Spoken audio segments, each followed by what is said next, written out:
Terima kasih Anda masih di Kompas Siang. Saudara, 6 aktivis Meksiko dari Global Summit Flotilla dipulangkan kembali ke rumah setelah ditahan dan dideportasi dari Israel. Aktivis tersebut merupakan bagian dari koalisi relawan internasional yang berupaya mengirimkan bantuan melalui laut.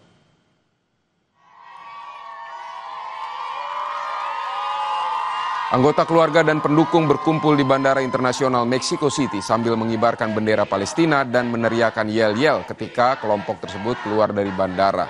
Mereka berpelukan sambil menangis, sementara yang lain menyerahkan karangan bunga kepada aktivis yang kembali.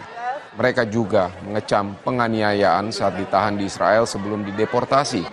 Sementara itu, pihak berwenang Israel menolak tuduhan penganiayaan yang muncul dalam wawancara dengan aktivis yang dideportasi dalam beberapa hari terakhir. Sementara ratusan orang bergabung dalam demonstrasi damai di Mexico City menuntut diakhirinya perang di Gaza. Aksi ini digelar memperingati 2 tahun sejak perang di Gaza 7 Oktober 2023. Para pengunjuk rasa menyampaikan aspirasinya sambil membawa bendera raksasa dari plakat pro-Palestina. Massa mahasiswa dari berbagai universitas juga melakukan unjuk rasa dan menuntut Meksiko memutuskan hubungan dengan Israel. Pengunjuk rasa bilang merupakan tanggung jawab global dan internasional untuk bersuara turun ke jalan menyuarakan perdamaian di Gaza.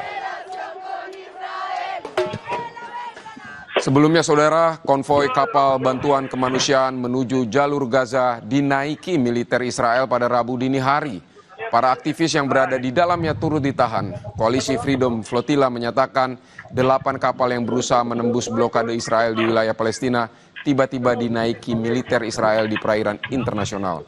Kementerian Luar Negeri Israel mengklaim kapal-kapal tersebut dibawa ke pelabuhan Israel dan 171 orang ditahan telah dideportasi ke negara asal mereka, termasuk aktivis Swedia Greta Thunberg. Penangkapan para aktivis tersebut telah memicu demo besar-besaran di kota-kota seluruh dunia.